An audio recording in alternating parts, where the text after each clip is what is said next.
कि ये मानवा पाप कृतस्तु सर्वदा सदा दुराचार रता विमार्गगा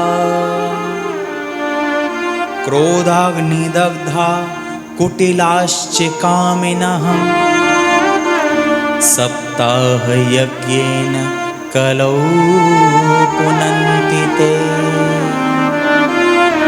ये मानवा पाप कृतस्तु सर्वदा, जिस मनुष्य ने, जिस व्यक्ति ने, जिस इंसान ने अपने पूरे जीवन में केवल और केवल पाप ही पाप किए, सदा दुराचार रता विमार्ग का, जो केवल और केवल दुराचार में ही लिप्त रहा,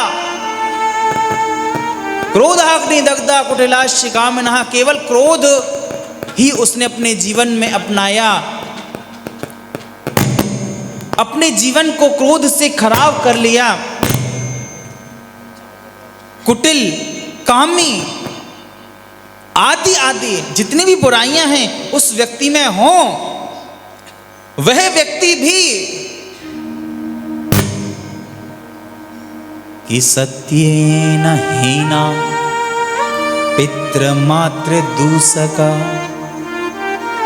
तृष्णा कुलाश्चा श्रम धर्म वर्जिता। जो व्यक्ति ऐसा हो जिसने अपने जीवन में कभी एक भी सत्य नहीं बोला हो, माता पिता का अपमान ही नहीं सब कुछ बुरा किया हो,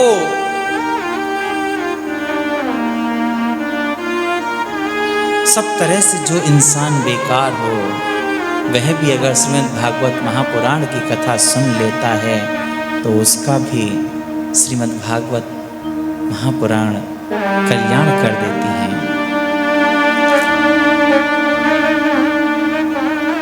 चलो एक कथा बताते हैं।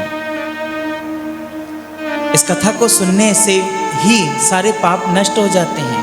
ध्यान से सुनना। कि तुंगभद्रा तटे पूर्वम अभूत पत्तमनुत्तमम्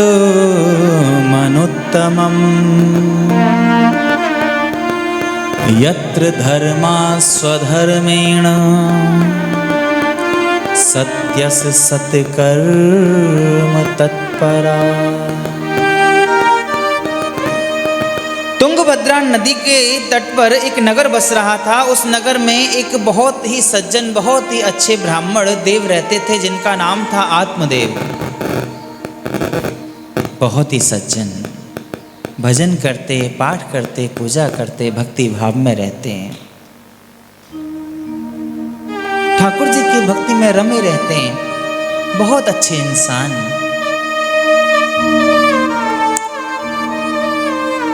उनकी पत्नी का नाम धुंधुली। जैसा नाम वैसा गुण, बहुत बेकार थी। पति पूजा पाठ करते तो चैन से नहीं करने देते, गालियां देते रहते। हर समय पाठ करते रहते हो, पूजा करते रहते हो, भजन करते रहते हो, पागल हो गए हो, जानते नहीं हो घर कैसे चलेगा, गृहस्थी कैसे चलेगी, क्या होगा आगे, आगे का कुछ नहीं सोचा, ये नहीं वो नहीं, घर में ये नहीं है वो नहीं है। मतलब प्यार से तो वो पता नहीं कभी बोली हो तो, हाँ। लेकिन आत्मदेव ब्राह्मण ना अपने मस्ती में मस्त रहते, ठाकुर जी के भजन में लगे रहते। जो है जैसा है ठाकुर जी ने दिया है, मस्त रहते, खुश रहते, किसी चीज की चिंता नहीं। परंतु पड़ोसी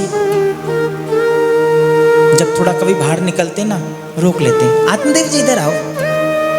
अरे वो हम ना कल आपके घर के सामने से होके निकल के जा रहे थे, हमने देखा था आपके घर में जो तुलसी जी का जो पौधा है ना, तुलसी माता का पौधा। बोले हाँ, वो पूरा मुरझा गया है, सूख कर पूरा मुरझा गया है।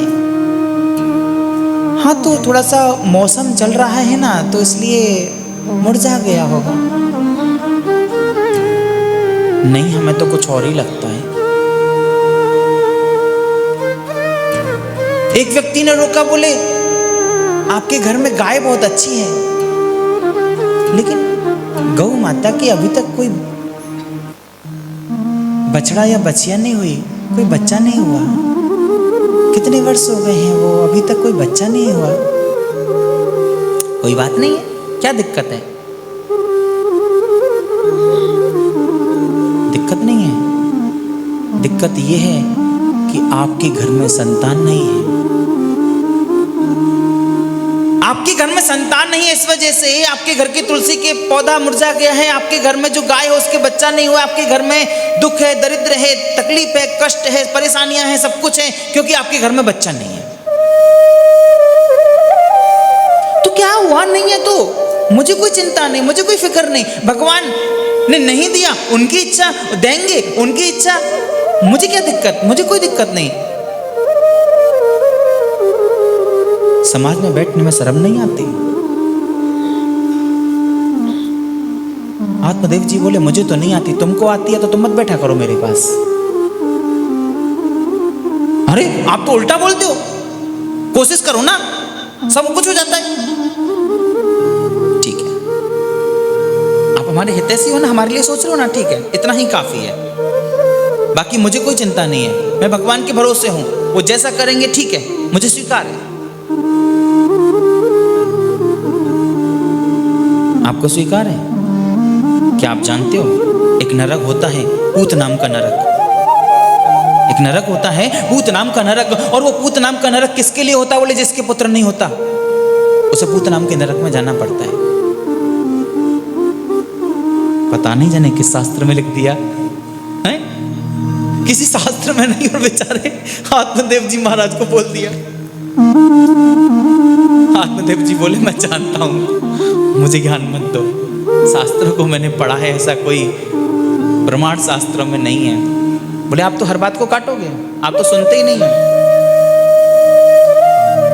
बेकार है आपका जीना।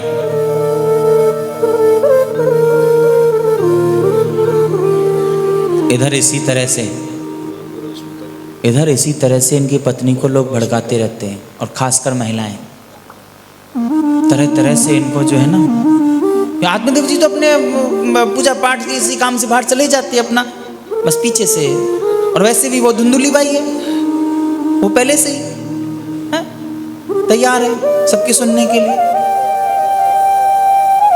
बेचारे आते लौट फिर करके तो फिर इनकी कथाएं सुनो, ये फिर इनको सुनाती को। एक दिन बेचारी आत्मदेव जी का दिमाग खराब हो गया, बोले यार क्या आफत में पड़ गया, मेरे बच्चा नहीं तो इसकी वजह से इतना सब लोग सुनाते, इतना सब लोग परेशान करते हैं। हो गया जो होना था। अब इस दुनिया में रहने का मन नहीं करता, लोग बहुत ज्यादा उल्टा सीधा बोलते हैं, बहुत ज्यादा उल्टा, अपने पास तक नहीं लोग बिठाते हैं। ये कोई तरीका है? ये दुनिया के लोग ये इतने बेकार होते हैं, छोड़ो इनको, चलो। और पत्नी और सबसे ज्यादा मुझको तंग करती है, बस घर में आना ही मेरा गुनाह है। ना रात देखती है, ना दिन देखती है, ना भोजन देखती है। चले गए जंगल में जाके भजन करने लगे। भजन करते करते अपना समय व्यतीत करने लगे, मन ही मन विचार करने लगे, कुछ भी खाऊंगा नहीं, कुछ भी पीऊंगा नहीं, भजन करूंगा, और जब तक मेरा ये शरीर चलेगा भजन करता रहूंगा, और जब मेरा ये शरीर भूख की वजह से तड़पने लगेगा, अपने आप प्राण मेरे निकल जाएंगे, मैं अपना शरीर छोड़ दूंगा भगवान का, लेकिन भजन नहीं छोड़ूंगा।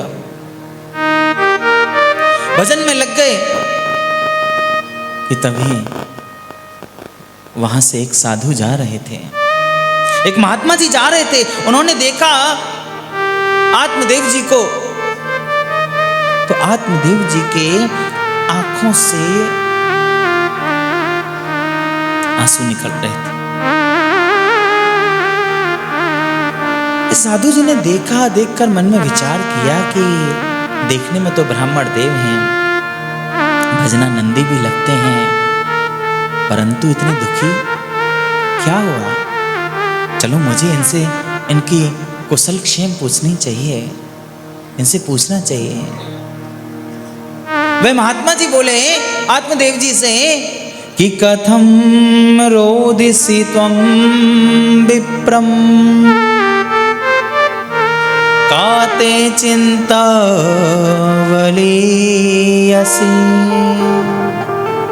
वदत्वं सत्वरं मह्यं स्वस्य दुःखस्य कारणम्। आपके दुख का क्या कारण है? आप क्यों दुखी हैं? आप क्यों रो रहे हैं? क्या हुआ? कृपया हमें बताएं। शायद हो सकता है हमारे पास आपकी समस्या का कोई समाधान हो। हमें बताइए। आत्मदेव जी दुखी मन से बोले, बाबा आप जाओ, हमें कोई बात नहीं करनी। नहीं, कोई बात नहीं। बताओ तो सही, क्या बात है?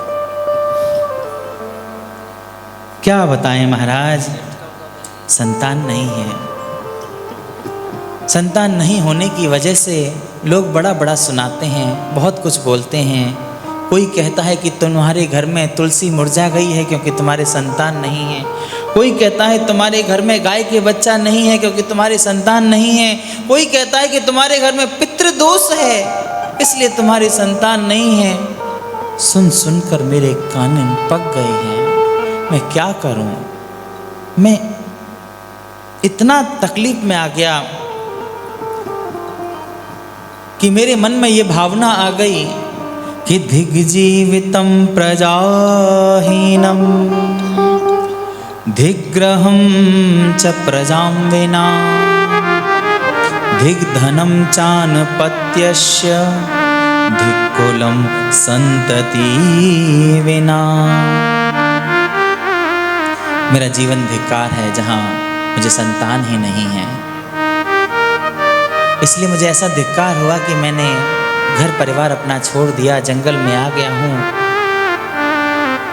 भजन करूँगा, शरीर छूट जाएगा, भगवान को प्राप्त कर लूँगा, कुछ नहीं रखा इस दुनिया में। साधु बोले, एक बात कहूँ। बहुत दुखी थे राजा अंग, इसी बात को लेकर के मेरे संतान नहीं है। कुछ उपाय ऐसे किए जिससे जबरदस्ती संतान हो गई, और संतान जो हुई उसका नाम था बेन, राजा बेन, जो बड़ा होकर अपने आप को भगवान मान बैठा। अपने पिता को ऐसा कोई कष्ट नहीं था जो नहीं दिया। इतना कष्ट दिया कि आखिर में उनके पिता को अपना शरीर ही छोड़ना पड़ा, आत्महत्या करनी पड़ी। क्या सुख है संतान से? आप तो ब्राह्मण देव हो, आप तो बड़े विद्वान हो, आप तो सब कुछ जानते हो महाराज। राजा सगर के रानी जो थी, उनके एक रानी के 60,000 बेटे हुए। कितने? 60,000। और 60,000 पुत्रों ने क्या किया? कपिल मुनि के आश्रम पर गए, उनका अपमान किया। कपिल मुनि को क्रोध आया, गुस्सा आया, आंखें खुली, क्रोधाग्नि निकली, क्रोध की अग्नि निकली, सारे की सारे जलकर राख हो गए। क्या मिला?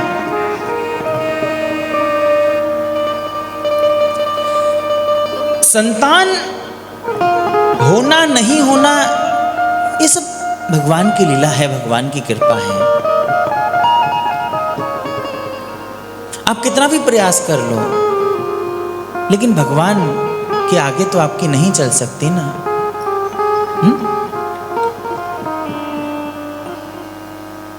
छोड़ो, ये दुख की बात नहीं है, इसको तो छोड़ दो। और एक बात कहूं, मैं अपने विचार बोलूं आपको, मैं तो इस बात को कहता हूं कि जिसके पास संतान है, यानी जिसके पास पुत्र है, उस पर भगवान की कृपा, और जिसके पास पुत्र नहीं, जिसके पास पुत्र नहीं, जिसके पास संतान, उस पर भगवान की डबल कृपा। हाँ, क्या देते हैं संतान? किस लिए संतान पैदा करते हैं और मिलता क्या है? छोड़ो इन सब बातों को, जाओ आराम से भजन करो, जाओ। और जिसके पास संतान नहीं उस पर भगवान की डबल कृपा। इसके ऊपर एक बात और आपको बता दूं महाराज, सप्त जन्मावधि तब पुत्रो नैव च 7 जन्मों तक आपके भाग्य में लिख रहा है, आपकी ललाट में लिख रहा है कि 7 जन्मों तक आपके कोई संतान ही नहीं है। 7 जन्मों तक। लो, डबल कृपा की कितनी डबल कृपा है? चिंता मत करो, भगवान की कृपा है, आराम से जाओ भजन करो, है? चिंता मत करो, इन सब बातों को छोड़ो, बस जान पूछ के अपना शरीर मत छोड़ो और भगवान का भजन करो। आत्मदेव जी महाराज ने जैसे ही सुना 7 जन्मों तक मुझे संतान नहीं है, मन में विचार किया कि जो व्यक्ति इस बात को बता सकता है कि 7 जन्मों तक मेरे संतान नहीं है, क्या वो मुझे संतान नहीं दे सकता है? पकड़ लिए पैर, बोले महाराज अब आपको जाने नहीं दूंगा। बोले क्यों? बोले जब आप मेरे 7 जन्मों का भविष्य बता सकते हो तो क्या आप मुझे पुत्र नहीं दे सकते हो, मुझे संतान नहीं दे सकते हो? अब तो आपको मुझे पुत्र देके ही जाना पड़ेगा, नहीं तो आपको जाने नहीं दूंगा। मैं आपके चरणों में सर पटक पटक के मर जाऊंगा, लेकिन आपको जाने नहीं दूंगा। महात्मा जी बोले तुम ऐसे नहीं मानोगे, चलो कोई बात नहीं। भगवान का ध्यान किया, हाथ में एक फल प्रकट हुआ, लो इस फल को जाकर अपनी पत्नी को खिला देना। थोड़ा सा नियम है कुछ, अपनी पत्नी को बोल देना एक समय भोजन करना, नित्य अपने समय से उठना, थोड़ा भजन करना, साफ सफाई का ध्यान रखना, घर में पूजा पाठ करना, कुछ नियम बता दिए। बोले ये सब पत्नी को बोल देना, वो कर लेगी और भगवान की कृपा होगी, आपके घर में पुत्र का आगमन होगा, बहुत अच्छा पुत्र आएगा। आत्मदेव जी तो फूले नहीं समाये, उस फल को लेकर घर पहुंचे और घर जाकर पत्नी से बोले लो क्या हुआ, आज पूजा में एक ही फल मिला है क्या? अरे नहीं, ये पूजा का फल नहीं है ये।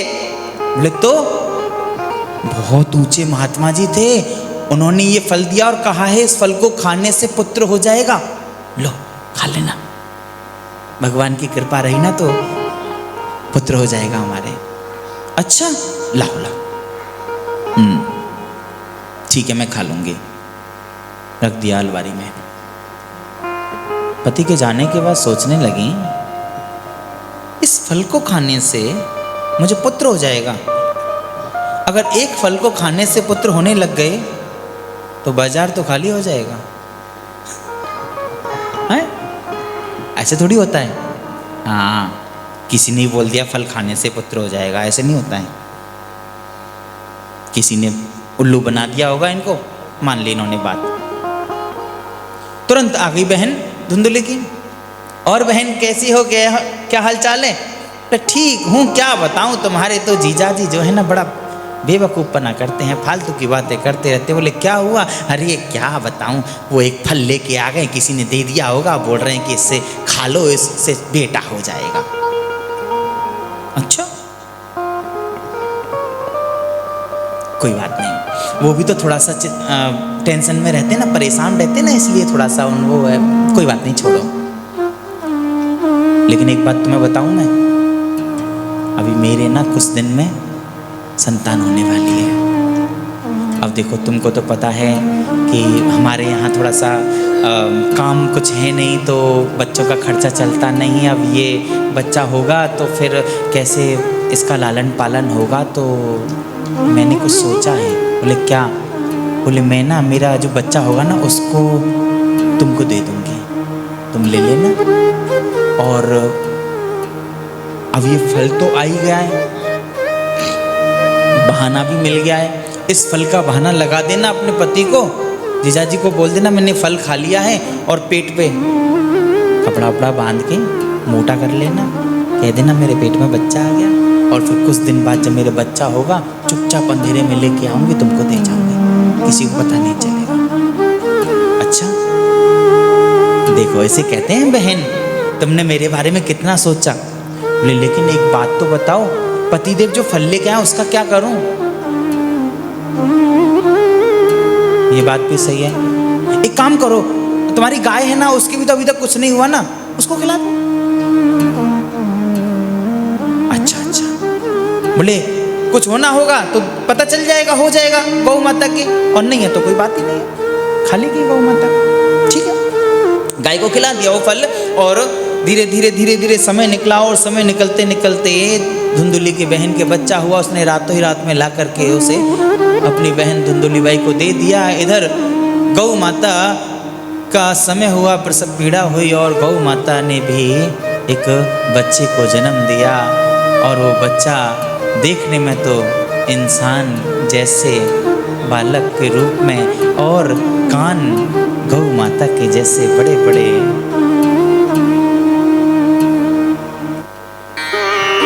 गौ माता की बच्चा हो गया, और वो धुंधुली बाई को उसकी बहन ने बच्चा दे दिया।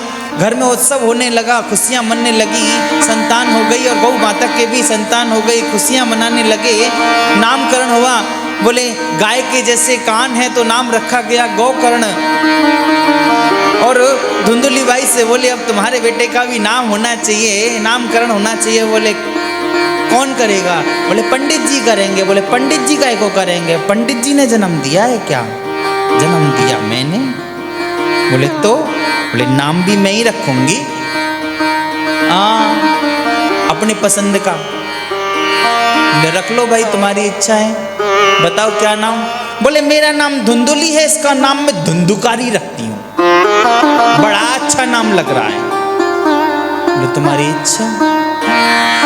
धुंधुकारी और गोकर्ण धीरे धीरे बड़े होने लगे, और बड़े होते होते कहते हैं श्रीमद् भागवत जी में कि गोकर्ण पंडितो ज्ञानी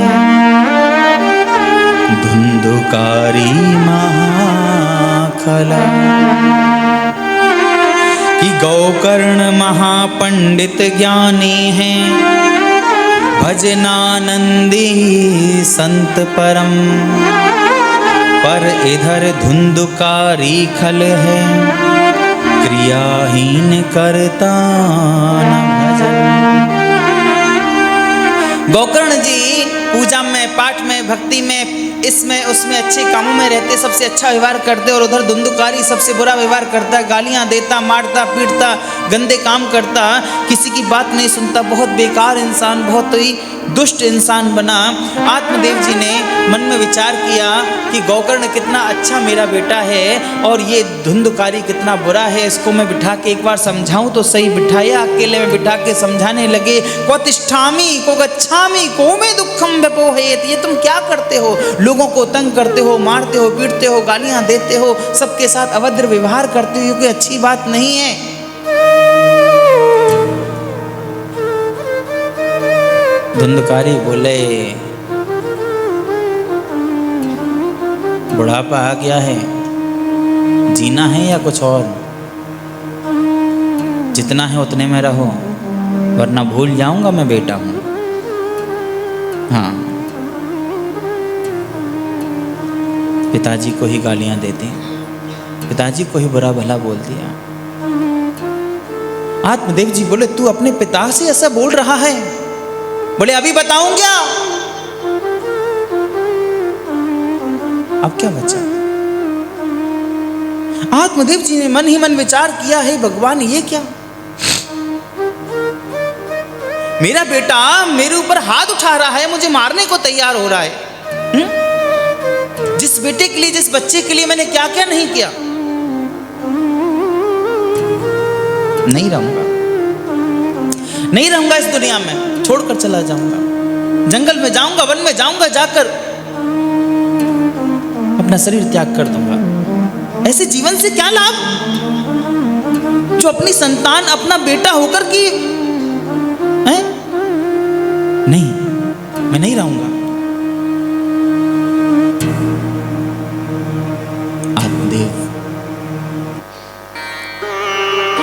आत्मदेव ब्राह्मण पहले जंगल में गए थे, पहले वन में गए थे। क्यों? कि बेटा नहीं है। अब जंगल में, अब वन में जाने के लिए सोच रहे हैं। क्यों? कि बेटा क्यों है?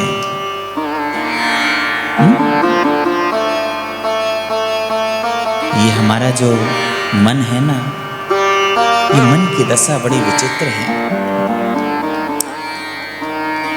उपनिषदों में भी ये बात लिखी हुई है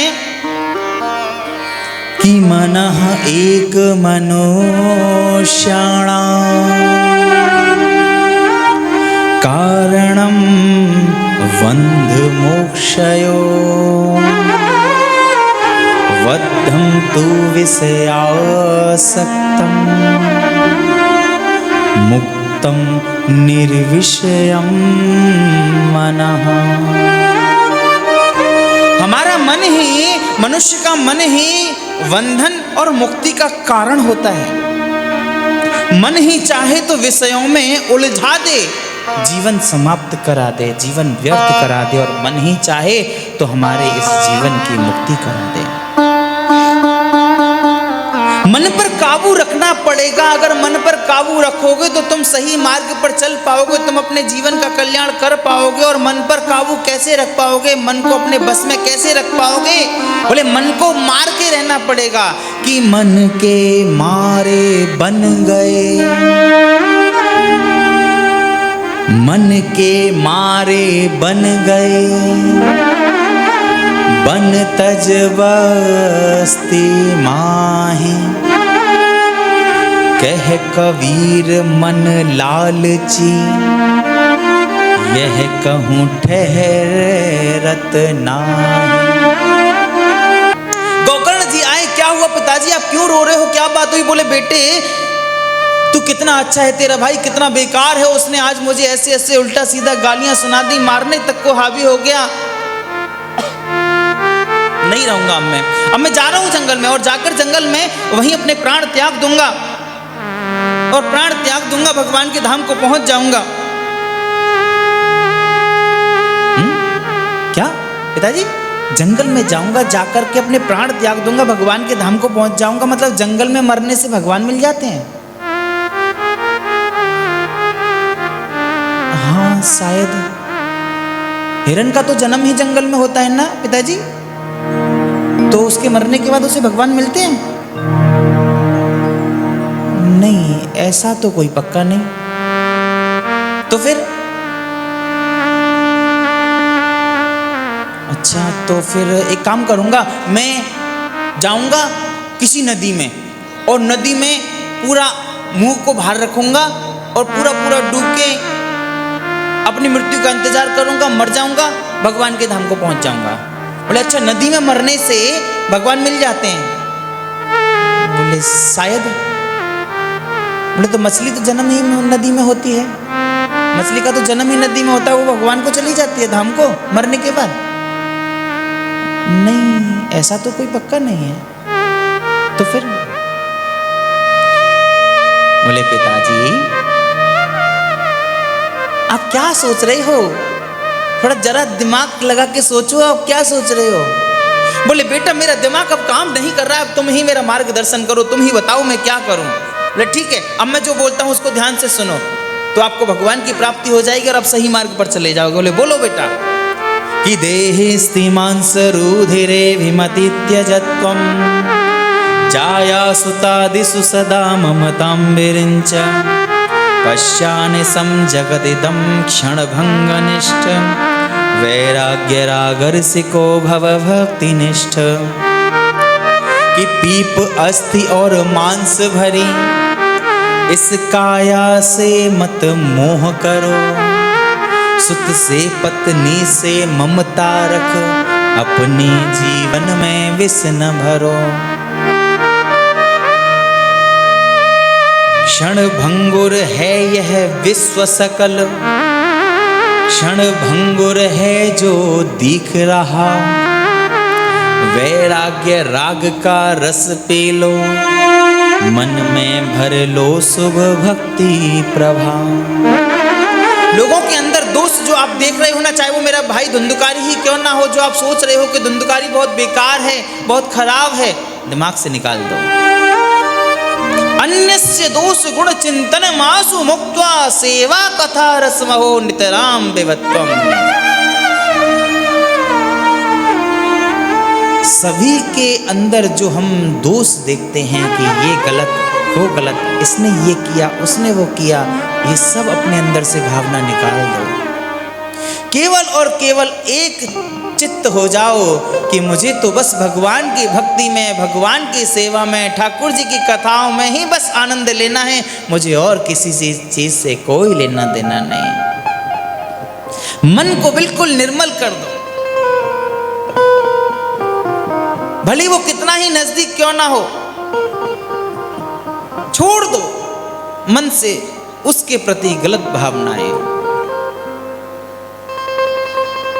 बिल्कुल मन को साफ करके भगवान के श्री चरणों में लग जाओ कि लौकिकता का तुम त्याग करो, संतों की सेवा कर जाओ, भोगों के चक्कर में पड़कर मन में कटुता मत भर लाओ। संत महात्मा अच्छे अच्छे सत्संगी जो अच्छा संग दें, जो हमें मार्गदर्शन करें, जो हमें ज्ञान दें, उनका संग करो, क्योंकि सत्संग की बहुत महिमा है। कि तुल्याम लभेनापि न स्वर्गम न पुनर्भवम भगवत संगी संगस्य मृत्यानाम किमुतासिस। कि तात स्वर्ग अपवर्ग सुख धैर्य तुलायक अंग, तूलन ताहि सकल मिली जो सुख लब सत्संग। सत्संग में लग जाओ, ठाकुर जी की सेवा में लग जाओ, सेवा के सुख में लीन रहो, औरों के दोष न देखो तुम। हे पिता कथा प्यारे प्रभु की यह संजीवनी है, लिखो तुम। समझ जाओ आप। वे ठीक है बेटा, मेरे समझ में आ गई बात, अब मैं जाता हूं। कि निज पुत्र वचन सुनकर गृह त्यागा, आत्मदेव द्विजवर ने जब वन में पहुंचे मन को जोड़ा, श्री हरि के चरणों में तब। जंगल में गए, वन में गए और जाकर जो बेटे ने ज्ञान दिया था कि श्री कृष्ण माप नियतम दशमस्य पाठा, श्रीमद् भागवत महापुराण के 10वें स्कंद को पकड़ लिया, बस उसका पाठ प्रारंभ कर दिया और हर समय उसी पाठ को, श्रीमद् भागवत के 10वें स्कंद को ही पढ़ते रहते ठाकुर जी की कृपा हुई, भगवान की कृपा हुई और भगवान के पार्षद आए उन्हें लेने के लिए और भगवत धाम को आत्मदेव ब्राह्मण का प्रस्थान हुआ। बोलिए आत्मदेव उद्धार की। इधर धुंधुकारी पिताजी तो चले गए घर छोड़ के, माँ है, ए मुझे कुछ पैसा चाहिए, पैसा दो। माँ बोली बेटा तू सारा पैसा तो ले गया, तूने घर के बर्तन तक नहीं छोड़े, सारे बर्तनों को भी निकाल निकाल के ले गया, सारे बर्तन तक तूने बेच दिए हैं, सबको तू खा गया हैं, कुछ भी तूने घर पे नहीं छोड़ा, सब कुछ तूने बर्बाद कर दिया। और तू जब देखो जब ये दे और वो दे और वो दे, और तू ऐसे अपनी माँ से बात करता है तो उसको शर्म नहीं आती? मैं तेरी माँ हूं, हैं, माँ से ऐसे बोलता है कोई? मेरे पास कुछ नहीं है, बोले देती है कि नहीं? अरे मेरे पास है ही नहीं तो मैं क्या दूंगी? तू ऐसे नहीं मानेगी राजी से। उठाया, माँ को मारा। धुंधुकारी ने अपनी माँ को ऐसा मारा, बहुत रोई, बहुत दुखी हुई। आखिर में रात का वक्त देखा, अंधेरा देखा, पास में ही एक कुआं था, कुएं में गिरकर आत्महत्या कर ली धुंधुलीबाई ने। गोकर्ण जी को पता चला कि मेरे पिताजी चले गए और पिताजी के जाने के बाद माँ भी चली गई हैं, अब भाई अकेला धुंधुकारी बच्चा है और मेरा काम तो भजन पाठ पूजा करने का, मेरा मन लगेगा नहीं, चलो कुछ दिन जो है तीर्थों का भ्रमण करने चलते हैं। तीर्थों के भ्रमण पे निकल गए। तीर्थों में भ्रमण करते करते मन ही मन विचार किया, माताजी पिताजी पितरों के नाम से पिंडदान आदि करते रहे, बड़े आनंद से अपना समय व्यतीत किया। लेकिन इधर धुंधुकारी जब उसने देखा कि पिता तो चले ही गए, माँ भी चली गई, माँ भी मर गई, अब तो मैं अकेला बचा हूं घर में, किसके लिए पैसा इकट्ठा करता था? जो कई वैश्या थी जिनके लिए पैसा मैं इकट्ठा करता था, सब कुछ करता था, झूठ बोलता था, मारपीट करता था, चोरी डकैती करता था। अब उनके पास क्यों जाऊं? उनको यहीं ना बुला लूं? घर पे ही बुला लिया। 5-6 थी, सबको घर पे ले आया। अब सबको पैसा चाहिए तो पास में पड़ोस में इधर उधर जाता, दूसरे देशों में जाता, इधर उधर जाता, वहां चोरी करता, डकैती डालता, पैसा इकट्ठा करता और ला करके इनको देता।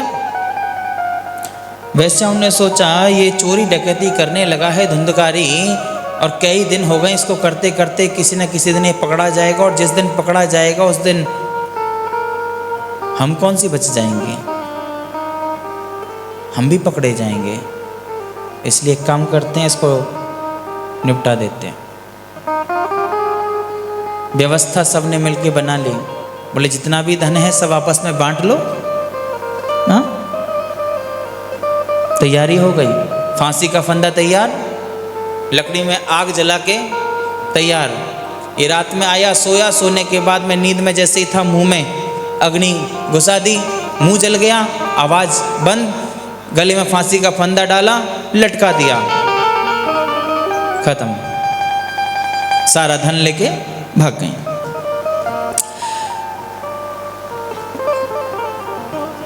श्रीमद् भागवत महापुराण, श्रीमद् भागवत जी कहते हैं क्या फायदा ऐसी संतान से, क्या फायदा? ऐसी संतान होने से तो अच्छा है कि ना हो।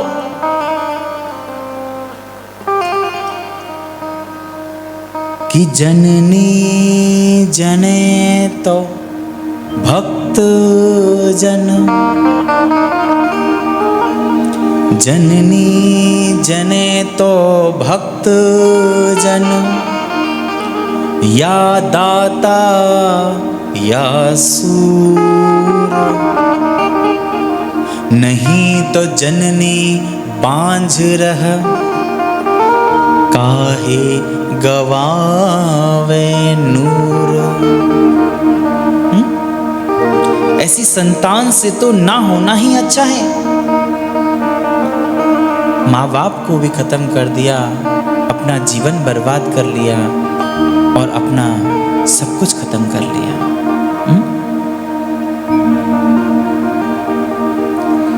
गोकर्ण जी तीर्थों का भ्रमण करके आए, रात्रि में आकर अपने घर में विश्राम करने लगे। विश्राम करते करते उन्होंने क्या देखा कि कोई प्रेत आत्मा घर में भटक रही है, सफेद सी परछाई घूम रही है, उनके अंदर शक्ति थी, ताकत थी। कौन हो तुम, क्यों मुझे डरा रहे हो? भैया मैं धुंधुकारी। ओह अच्छा, भैया मुझे माफ कर देना। गोकर्ण भैया मैं पहचान नहीं पाया अपने जीवन को, मैंने बहुत कुकर्म किए, मैंने बहुत पाप किए और आज देखो मैं प्रेत योनि में भटक रहा हूँ। भैया मुझ पर कृपा करो ना, मुझ पर कृपा करो, अब मेरा उद्धार करो। गोकर्ण जी बोले ठीक है। सुबह दिन निकला, सूर्य भगवान का उदय हुआ। सूर्य भगवान को जल चढ़ाते हुए उनसे प्रार्थना की कि मेरे भाई धुंधुकारी के उद्धार का उपाय बताएं। सूर्य भगवान ने उपाय बता दिया। श्रीमद् भागवत महापुराण कि श्रीमद् भागवतान मुक्ति सप्ताहं वाचनं कुरु इति सूर्यवचः सर्वै धर्मरूपम तु विश्रुतम। श्रीमद् भागवत से ही मुक्ति होगी तुम्हारे भाई धुंधुकारी की।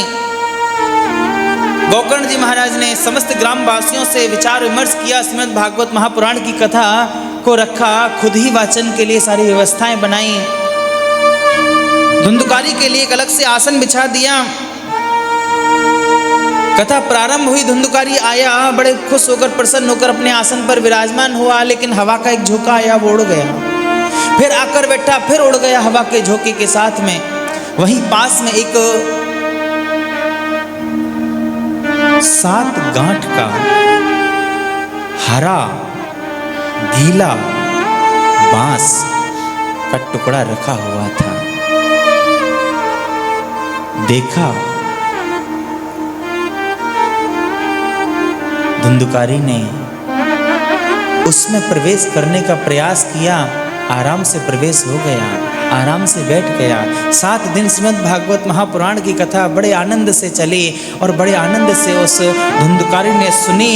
और जब 7 दिन की पूरी कथाएं पूरी हो गईं तो देखते ही देखते उस बांस की 7 गांठें फट गईं और उस बांस के अंदर से चतुर्भुजी धुंधुकारी एक बहुत ही सुंदर रूप धारण कर प्रकट हो गया। बोलिए श्रीमद् भागवत महापुराण की।